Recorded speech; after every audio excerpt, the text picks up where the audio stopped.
Ruth, capítulo 1, será a nossa meditação hoje, que diz assim, vou ler todo o versículo, todo o capítulo 1, para nós evitarmos narrar toda a história.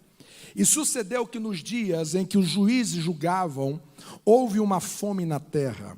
Por isso, um homem de Belém de Judá saiu a peregrinar nos campos de Moabe. Ele, a sua mulher e seus 2 filhos. E era o nome deste homem Elimeleque, e o de sua mulher Noemi, e de seus 2 filhos Malom e Quelion, efrateus de Belém de Judá. E chegaram aos campos de Moabe e ficaram ali. E morreu Elimeleque, marido de Noemi, e ficou ela com os seus 2 filhos, os quais tomaram para si mulheres moabitas, e era o nome de uma órfã e o nome de outra Ruth, e ficaram ali quase 10 anos. E morreram também ambos, Malom e Quilion, ficando assim a mulher desamparada dos seus 2 filhos e de seu marido. Então se levantou ela com as suas noras e voltou dos campos de Moabe, porquanto na terra de Moabe ouviu que o Senhor tinha visitado o seu povo, dando-lhe pão. Por isso, saiu do lugar onde estivera, e as suas noras com ela, e indo elas caminhando para voltarem para a terra de Judá, disse Noemi às suas noras, ide, voltai cada uma à casa de sua mãe, e o Senhor use convosco de benevolência, como vós usaste com os falecidos e comigo. O Senhor vos dê que acheis descanso, cada uma em casa de seu marido. E beijando-as, levantaram a sua voz, beijando-as, levantaram a sua voz e choraram. E disseram-lhe, certamente voltaremos contigo ao teu povo. Porém Noemi disse, voltai, minhas filhas, porque ireis comigo? Tenho eu ainda no ventre mais filhos para que vos sejam por maridos? Voltai, filhas minhas, ide-vos embora, que já muito velha sou para ter marido. E ainda quando eu dissesse, tenho esperança, ou ainda que esta noite tivera marido e ainda tivesse filhos, esperá-los-ieis até que viessem a ser grandes? Deter-vos-ieis por eles sem tomardes marido? Não, filhas minhas, que mais amargo me é a mim do que a vós mesmas, porquanto a mão do Senhor se descarregou contra mim. Então levantaram a sua voz e tornaram a chorar, e Orfa beijou a sua sogra, porém Ruth se apegou a ela. Por isso disse Noemi, eis que voltou a tua cunhada ao seu povo e aos seus deuses, volta tu também após a tua cunhada. Disse, porém, Ruth, não me instes para que te abandone, e deixe que te seguiste, porque aonde quer que tu fores, irei eu, e onde quer que pousares, ali pousareis eu. O teu povo é o meu povo, o teu Deus é o meu Deus. Onde quer que morreres, morrerei eu, e ali serei sepultada. Faça-me assim o Senhor, e outro tanto, se outra coisa que não seja a morte me separar de ti. Vendo Noemi que de todo estava resolvida a ir com ela, deixou de lhe falar. Assim, pois, foram ambas, até que chegaram a Belém. E sucedeu que, entrando elas em Belém, toda a cidade se comoveu por causa delas, e diziam, não é esta Noemi? Porém ela lhes dizia, não me chameis Noemi, chamai-me Mara, porque grande amargura que me tem dado o Todo-Poderoso. Cheia parti, porém vazia o Senhor me fez tornar. Por que, pois, me chamareis Noemi? O Senhor testifica contra mim, e o Todo-Poderoso me tem feito mal. Assim Noemi voltou, e com ela Ruth, a moabita, sua nora, que veio dos campos de Moabe, e chegaram a Belém, no princípio da colheita das cevadas. Você pode dizer amém? Torna-nos cativos, Senhor, a esta palavra, em nome de Jesus. Este é um texto muito pesado. Este é um texto carregado de de lágrimas. É um texto carregado de uma história dolorosa. Todavia, muitas vezes, essa pode ser a sua história. É a história de uma família. É a história de uma família. E talvez essa venha a ser a sua história de família. Uma história que, se for contada, uma história que, se for repartida, feridas ficam expostas, dores são reativadas, porque muitas vezes as nossas histórias familiares são os lugares aonde que mais latejam em nós. E esta noite eu quero vos falar a respeito da redenção de uma família. O que acontece, o que nós podemos aprender quando nós olhamos para a história da família de Noemi? O que nós podemos aprender quando nós olhamos para a história de Ruth? O que Deus é capaz de fazer na sua história? Apesar de tudo que já lhe sobreveio nos últimos anos, ou por que não dizer neste ano de 2020. A partir dessa narrativa lida de maneira muito explícita, eu quero repartir com vocês a primeira lição que nós aprendemos quando olhamos para essa história. A primeira lição que aprendemos aqui é que mapa não é território. Mapa não é território. Percebe que o texto diz que essa família morava em uma cidade chamada Belém. E de repente há uma fome nesta terra. Existe uma escassez nesta terra. E de repente Elimeleque, o pai de família, reúne a sua esposa Noemi, reúne os seus 2 filhos e disse: olha, eu tenho um plano. Eu tenho um plano para que nós possamos sobreviver. Eu tenho um plano para que a nossa família possa dar a volta por cima. Eu tenho um plano, eu tenho uma agenda para que nós possamos tentar a vida em outro lugar. Não passaremos escassez, não passaremos infortúnios, não passaremos por o que nós estamos sofrendo aqui. Imagina o marido assumindo a liderança dessa casa e dizendo: deixa comigo, eu já tenho tudo programado, eu já tenho tudo planejado, vai dar certo, nós vamos sair e nós vamos voltar melhor. Nós vamos sair, mas quando nós retornarmos, veja como nós retornaremos. Imagina as expectativas deste homem. Imagina as expectativas dessa família em deixar Belém para que pudesse tentar a vida. É interessante que é irônico dizermos de que Belém estava com fome, porque a palavra Belém significa casa de pão. Na casa de pão não tem comida, na casa de pão não tem provisão. Muitas vezes é isso que acontece na nossa casa. Quantas pessoas que casaram como fuga. Casaram como fuga porque dentro de casa era o ambiente mais hostil possível. Casaram com o primeiro que chegou, com a primeira que chegou, porque era o lugar aonde que ele nunca queria estar. Muitas pessoas viveram essa escassez em uma casa que deveria ter pão. Ou às vezes isso acontece dentro da própria família após casado, ou às vezes isso acontece na sua cidade natal. A verdade é que muitas vezes aqueles lugares que carregam nas suas histórias um lugar de provisão, de bênção, muitas vezes se tornam um lugar amargo. Essa família vai sair de Belém porque eles querem tentar a vida.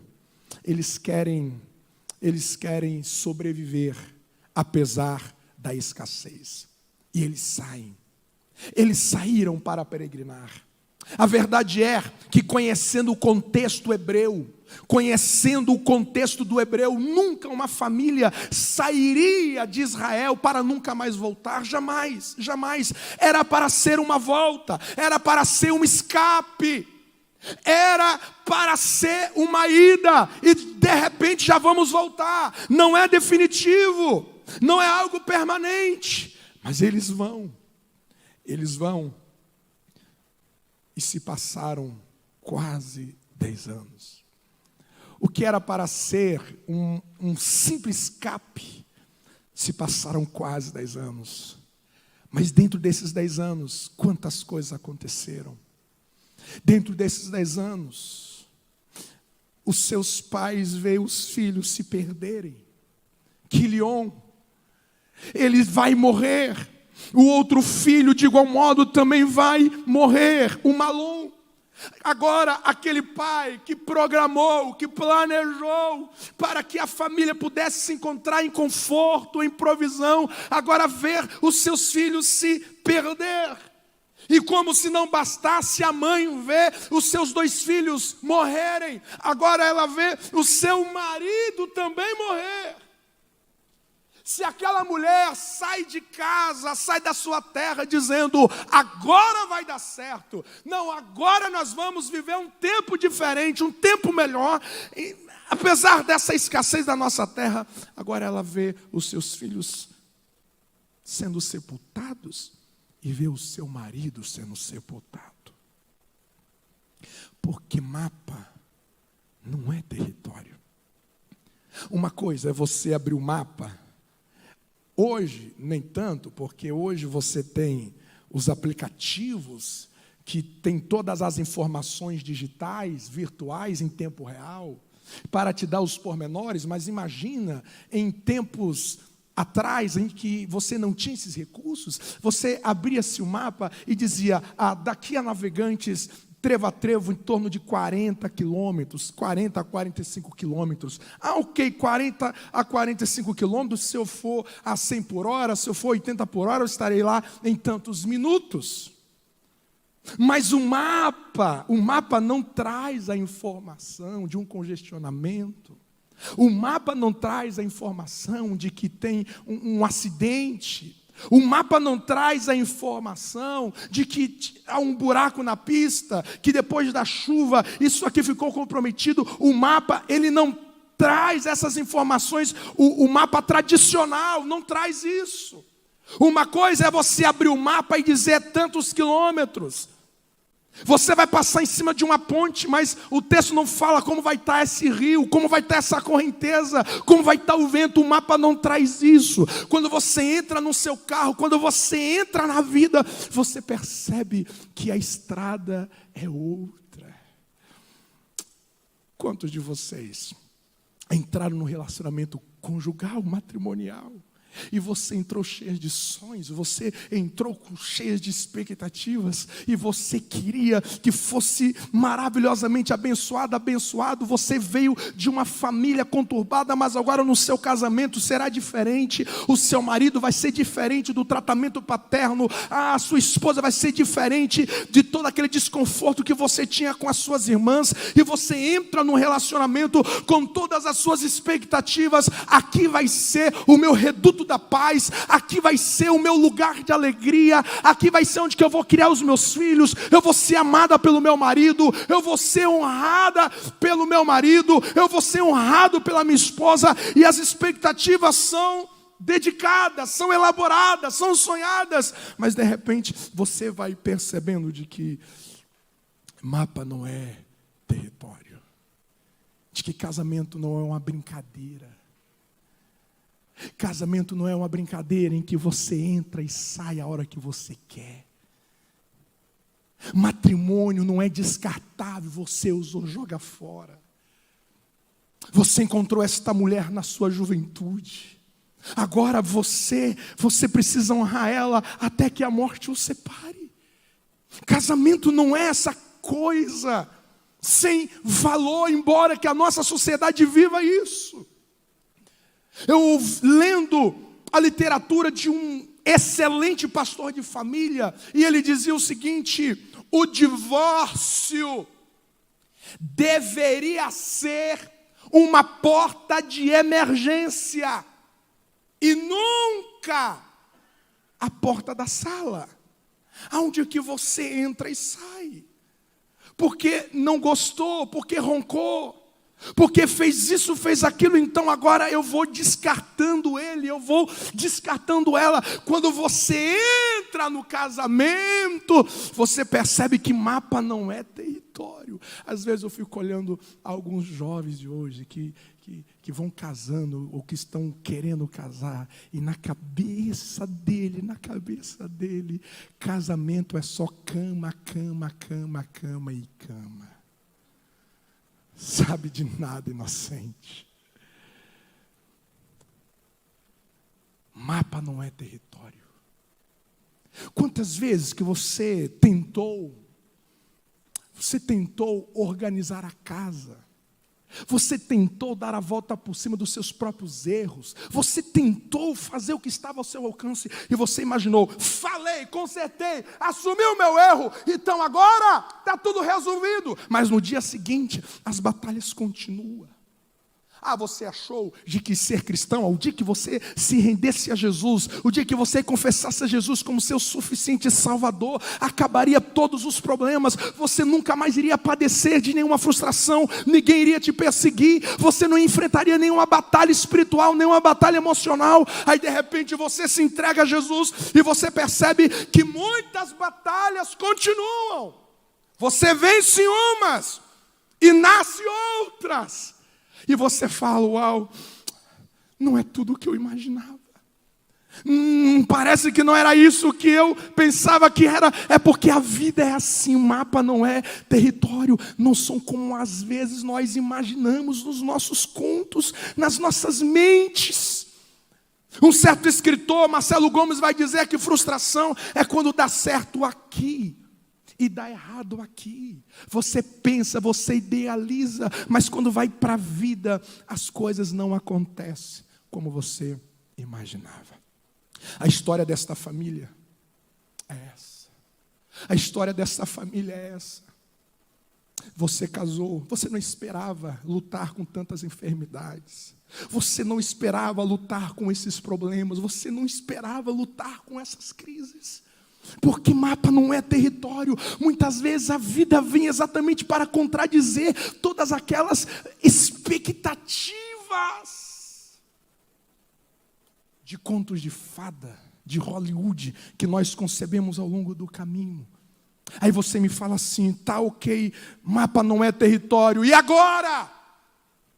E agora? É que, embora que mapa não seja território, embora que muitas expectativas venham ser contradizidas, sejam totalmente contrárias ao que você imaginou, embora que os seus planos, os seus sonhos em relação à família, a matrimônio, a filhos, não tenha funcionado, não tenha fluído como você imaginava.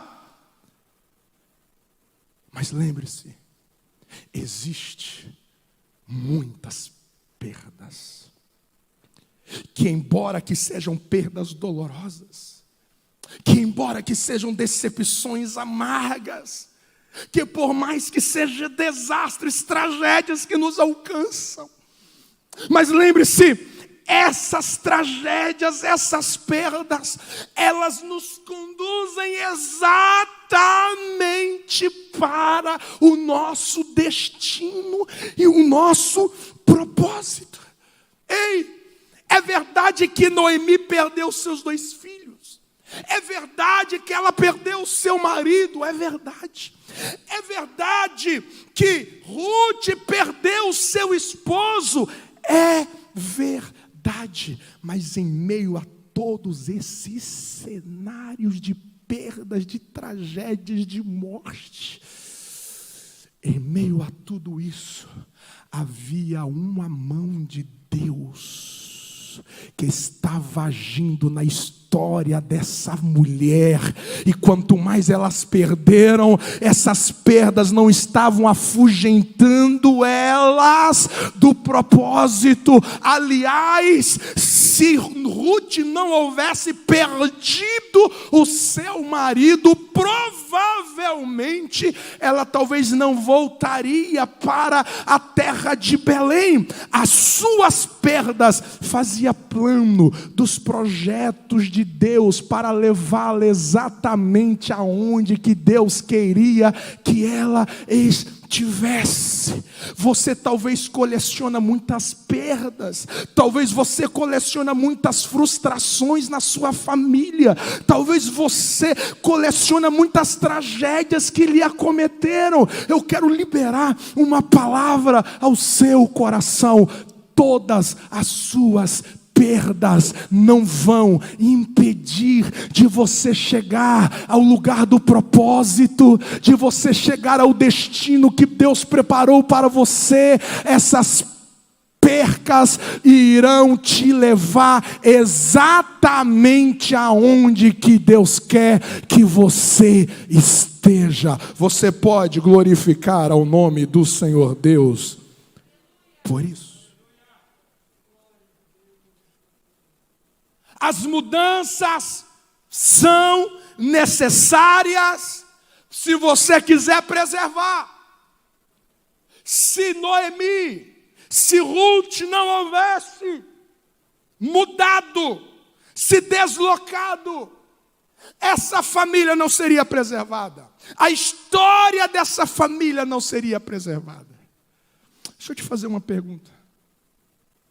Até onde que você está disposto a mudar para preservar a aliança do seu casamento?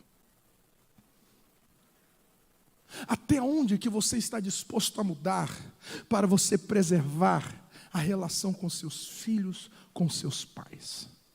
Até onde que você está disposto a mudar para que você possa preservar o que Deus quer de você? Se Ruth não se deslocasse de Moabe, ela não viveria isso. Se Noemi não mudasse de Moabe, elas não viveriam o que Deus tinha para elas. Muitas pessoas não vivem a preservação, sabe por quê? Porque elas não querem mudar. Gente, seja sincero, quem aqui gosta de mudança? Quem aqui gosta de mudar de casa? Quem aqui fala: eu adoro mudar de casa, eu adoro encaixotar roupa, eu adoro encaixotar vasilha, eu não vejo a hora de ficar mudando. Tem alguém aqui que a gente vai orar por você em nome de Jesus. Gente, mudança estressa. Na mudança você descobre, por exemplo, que ninguém é pobre. Porque nós vamos contratar o baú lá, o homem da mudança. Aí qual é que é o nosso argumento? Não, rapaz, é umas coisinhas pouquinho demais, cara, pouquinho demais, pouquinho. Aí chega lá o motorista, tadinho, pensando que é pouca coisa. E entra a caixa, e entra a caixa, e entra a caixa, e entra a caixa. E aquele homem que dizia que era pouquinho, de repente, o caminhão já não aguenta mais entrar nenhuma agulha, porque sai tanta coisa, você fala: meu Deus, eu não acreditava que eu tinha tanta coisa assim. Alguém sabe o que eu estou falando ou não? Isso estressa. Ninguém quer mudar. Mas seja sincero, quando você vai mudar? Quantas coisas que você joga fora, que você estava aguardando há milênios, e estava lá, engavetado, estava mofado, já faz anos que você não via aquilo lá é irrelevante para você, mas estava guardado em algum lugar. Aí quando você vai mudar, e fala: não, isso aqui eu não vou levar mais não, isso aqui, pelo amor de Jesus Cristo, isso aqui vai para o lixo. Aí vem uma caçamba, e vem duas caçambas, e você fala: quanto lixo eu estava guardando. Alguém sabe o que eu estou falando ou não? As mudanças são necessárias, porque as mudanças você vai descartando o que você precisa descartar. Você vai eliminando o que você precisa eliminar. E se você não mudar, eliminando o que você precisa deixar para trás, você não vai preservar essa casa. Você não vai preservar essa família. Você não vai preservar esta aliança. Quantas coisas no meu casamento eu precisei mudar, senão eu não iria preservar a qualidade do meu casamento. Quantas mudanças eu precisei radicalmente fazer. Coisas simples, por exemplo, que causava desconforto no meu casamento. Quando eu casei, eu tenho 12 anos de casado, completarei 13 anos em dezembro. No início do meu casamento, eu tinha um incômodo muito grande com a minha esposa. Porque todas as vezes que eu ligava para ela, quem disse que ela me atendia? E eu ligava uma vez, ligava 2 vezes, e nada. É claro que isso só acontecia comigo, os homens, os maridos, que não acontece isso, louvado seja Deus.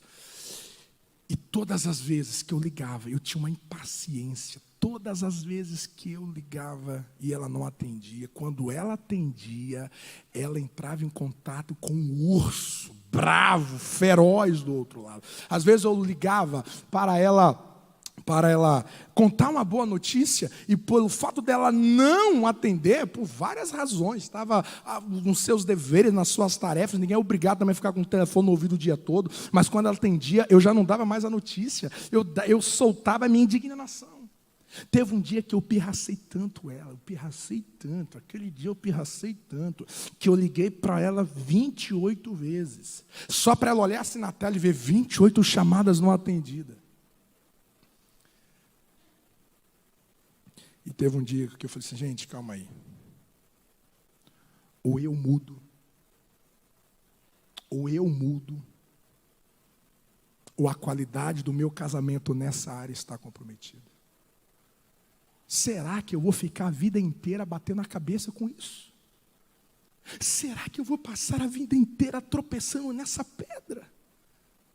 Será que eu vou chegar aos meus 30, 40 anos de casado, toda vez que eu ligar para ela, se ela não atender, eu vou perder a calma, eu vou perder a paciência, eu vou perder o meu equilíbrio?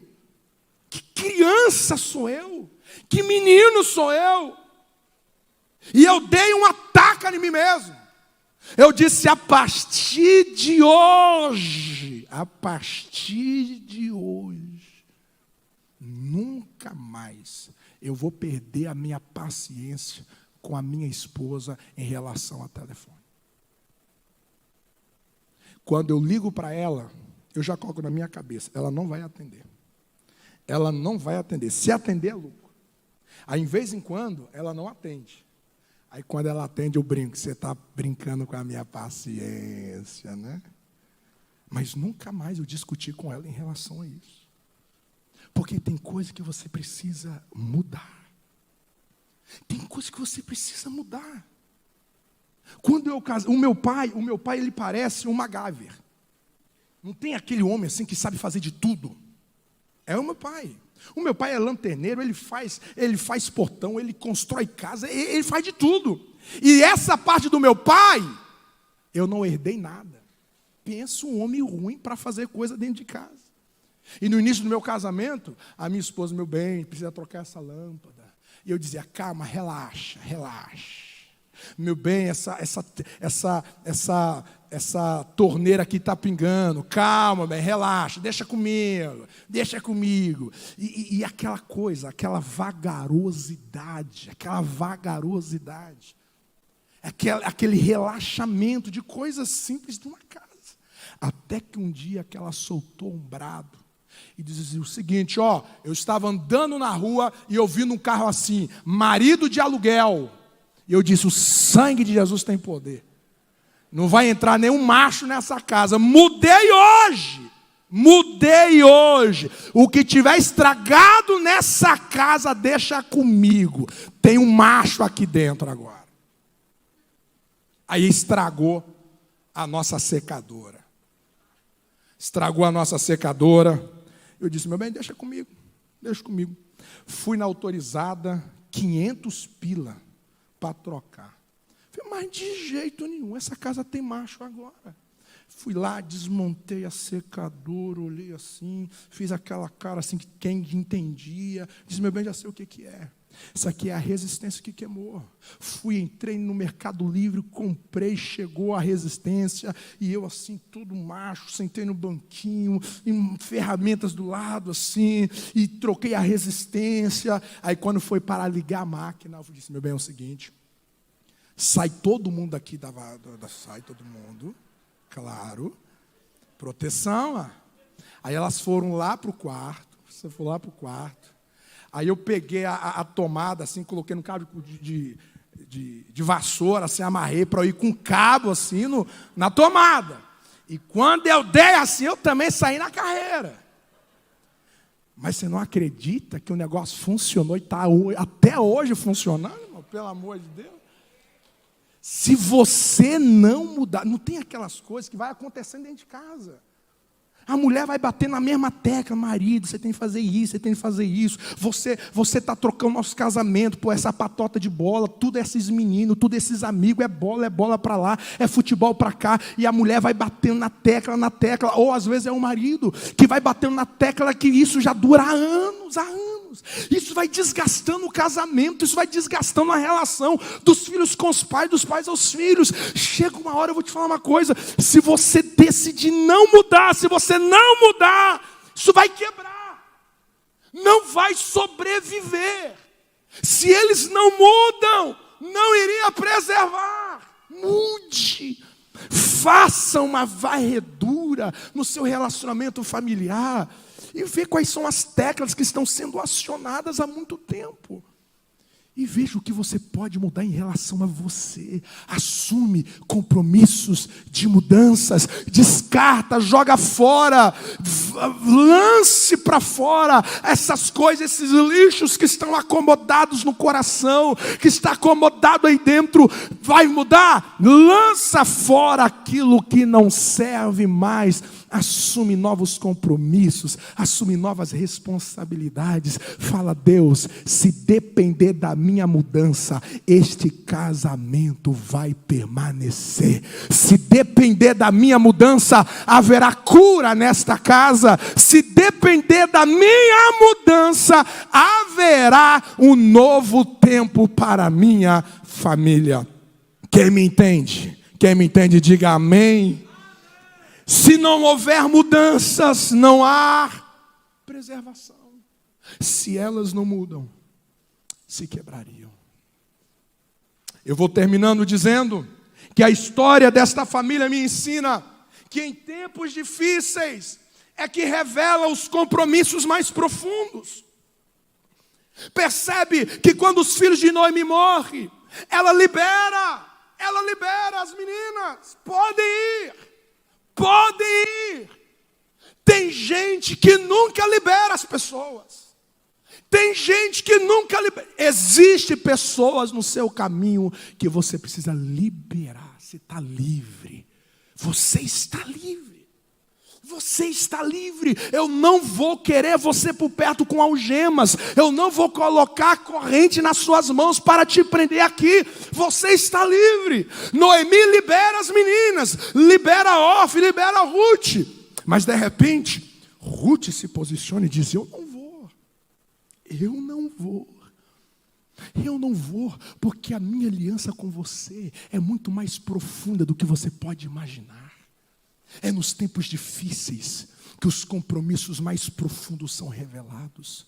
Deixa eu te perguntar, marido, deixa eu te perguntar, esposa, quando esse marido chega em crise do trabalho, é esse momento que a sua parceria a ele se revela na sua intensidade maior?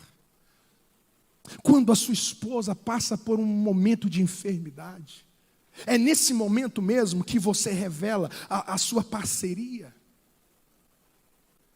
Existe, isso é dado, é estatística. Quando o marido adoece, o percentual de mulheres, de esposas que permanecem para cuidar do marido é infinitamente maior do que de homens que, quando as esposas adoecem, eles permanecem na relação para cuidar delas. Quando as coisas ficam difíceis, como que revela a maturidade de você, de homem, de mulher? O seu compromisso, a sua aliança, de que você não vai quebrar a sua parte, você não vai deixar de funcionar, você vai continuar fluindo, você vai desempenhar o seu papel. A Ruth revela de que, apesar desse momento difícil, de viuvez, da perda dos filhos, ela não iria soltar. ela não iria abandonar Noemi, por mais que Noemi já tinha liberado ela. Você precisa entender, é que nos seus momentos mais profundos, que verdadeiramente seus compromissos se revelam. É quando os dias estão difíceis que você revela o seu compromisso com Deus. Quando as coisas não estão bem, é que revela o quanto que você ama a Deus, o quanto que você ama a igreja, o quanto que você ama as Escrituras, o quanto que você ama Jesus. Quando as coisas ficam difíceis, eis o lugar, eis o momento de você revelar o quanto que você está comprometido nessa relação, o quanto que você está comprometido nesta aliança, o quanto que você vai cumprir com seu papel e com seu desempenho. Existem pessoas que por muito pouco abandonam, descartam. Por muito pouco se revela de que ele nunca teve compromisso, de que ela nunca teve compromisso. Por muito pouco se revela que por detrás desse homem, por detrás dessa mulher tinha um sanguessuga, que depois que chupou a laranja, depois que sugou o que queria sugar, tudo se torna descartável. São nos momentos difíceis que os nossos compromissos mais profundos se revelam. E eu termino dizendo de que essa história carregada de dores, de perdas, de tragédias, de desencontros, nós aprendemos que o fim sempre será melhor do que o começo. Noemi volta para a terra. Existem alguns caminhos de volta que você precisa fazer. Existem algumas coisas na nossa vida que só vão se encaixar se você fizer o caminho de volta. Mas eu tenho vergonha. Eu vou fazer esse caminho de volta, o que vão falar de mim? O que vão pensar de mim? Mas se Noemi não volta, a história não terminaria como Deus queria. Ela volta. Vão olhar para a sua viuvez, vão olhar para a sua ferida, vão ficar assustados e chocadas, mas é exatamente lá que Deus vai mudar tudo. Ruth volta.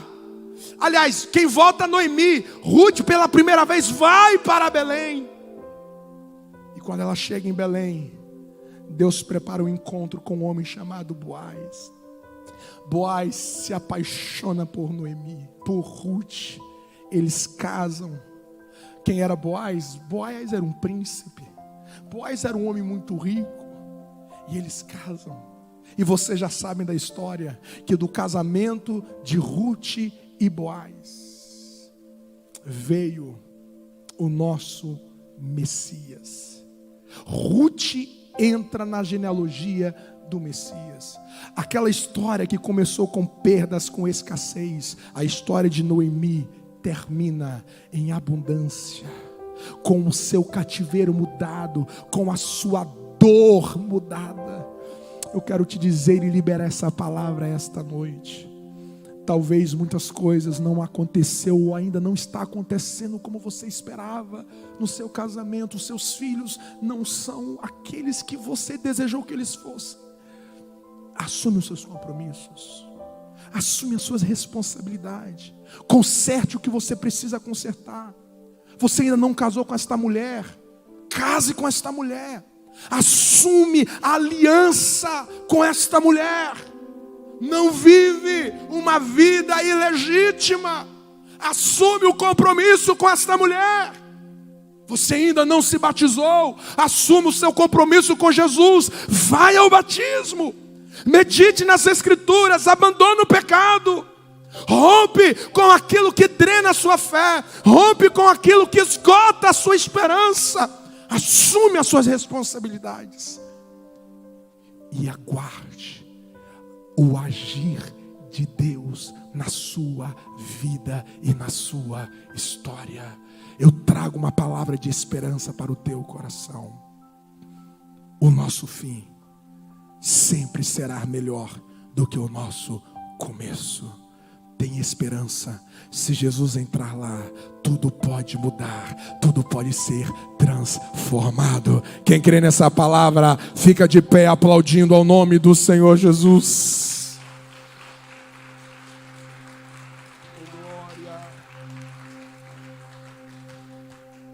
Eu não sei quanto está catastrófico o seu ambiente familiar, mas há uma redenção para a sua família. Há uma redenção para a sua família.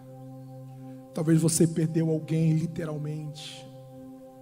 Talvez a sua perda foi muito trágica. A sua história não acabou. Em Cristo, todos os recomeços são possíveis. Em Cristo, todos os recomeços são possíveis. Eu quero orar com você e profetizar em Cristo Jesus que haverá redenção na sua história familiar. Haverá redenção na sua história matrimonial.